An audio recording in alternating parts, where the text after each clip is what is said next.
had a chance to sit down with Paul Kudrowski of Infectious Greed, and we talked a lot about quants and the financial markets. Let me give you this thought.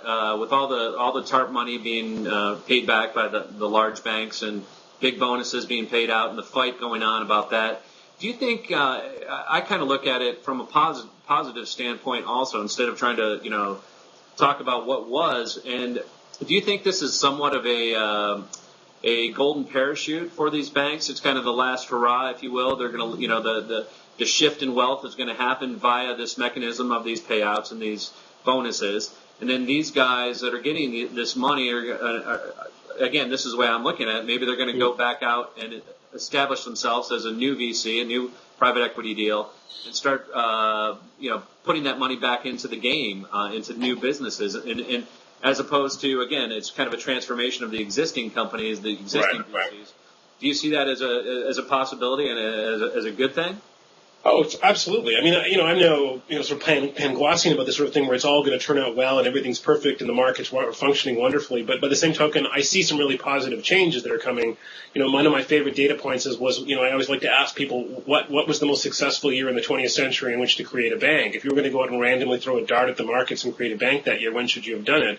And the answer, of course, is 1933. Right. In the middle of the Great Depression was the most successful time. And why? Because all of these people were getting unsprung from banks. And it wasn't that people no longer had a need for banking. It's that the form in which banking existed, which was far too predicated on old systems and on lending to industrial manufacturers and not recognizing these emergent service companies, as well as being overtied to debt, or overtied to over-leveraged companies, all of these things blew up. And so what happened was a bunch of people went on to do other things, but a bunch of people went on to create the next generation of financial services companies, some of which just blew up in the last 2 years. But nevertheless, they found their origins back in the 32, 33 time period. And I think the exact same thing is happening today. So some of these people are going to get right off the street, Wall Street that is, and go out and do things that are frankly more productive for the economy. But others are going to go out and create nimbler and more useful financial intermediaries, whether in venture capital or even in investment banking. Think about the collapse of the four horsemen of technology. Yep. Where are the H&Qs of today? Where are the Robbie Stevens? These guys are all gone. And yet, and we can talk about this, I think 2010 is going to be like a mini 1996 from an IPO standpoint. It's going to be a giant year for IPOs, not just an opening of the door, but like literally having the window yawning wide open. We're at this point next year, assuming the world doesn't end for other reasons, we'll be sitting here saying, oh my goodness, where did this IPO bubble come from? I mean, and so having seen that, there's going to be a new group of financial intermediaries emerge to service that. So there's a bunch of so that makes me loosely optimistic. Where do you see that? The Web 3.0. I mean, where are these IPOs going to come? Give me some categories that you see this kind of playing out, because it's definitely in progress. I agree with you. There's a lot of whether it's Zynga. I saw Zynga today got 180 million. I mean, crazy money again. Yeah. So a great example is. Was yesterday the Zynga deal, which was 180 million. People were sort of asking me this morning after the deal was announced. They said, "So what do they need 180 million for? What do they need 180?" I said, "It's nothing to do with needing 180 million." I said, "You've forgotten the way the IPO game works. It's everybody racing in who's been told that if they're the last money in and they're going to get an exit within a year, and so everybody piles in expecting an IPO exit. This isn't about an orthodox, at least my read. This is not about an orthodox financing because they have $180 million worth of business opportunities. This is a bunch of guys who want private shares so they can sell them in the public market. It's a liquidity event again. Well shift, absolutely. Right, and so these are a bunch of guys piling in at the end who all think they can sell.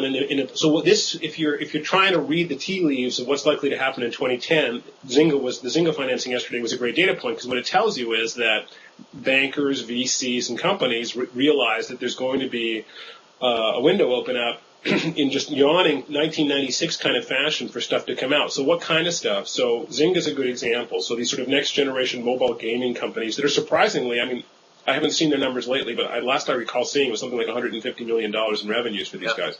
Crazy. This is second, third hand. There's obviously nothing public and formal, so I'll take that as it is. But also look at companies like I'm expecting Facebook to go out. I mean, who's 2010? You think they'll go public?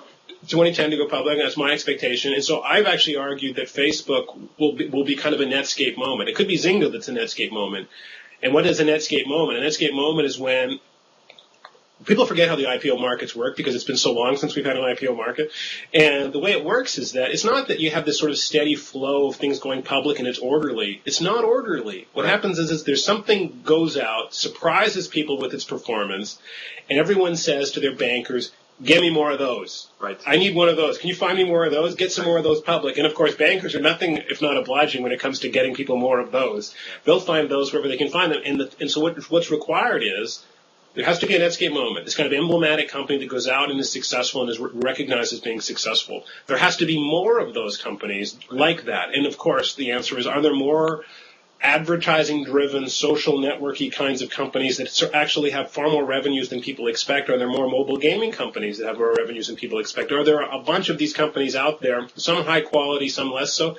Absolutely. Hundreds. They're all out there. You may not like them. I may only like 2% of them. It doesn't matter. Once the window opens up, they get slurped out into the capital markets. And so I think a combination of a Facebook or a Zynga or something like that will turn into a kind of de facto Netscape moment in 2010. And then the window opens up and it all comes tumbling out. And this time next year, that's the conversation. It'll be, where did this IPO boom come from? And this is where it came from. So Twitter obviously might be jumping on that bandwagon.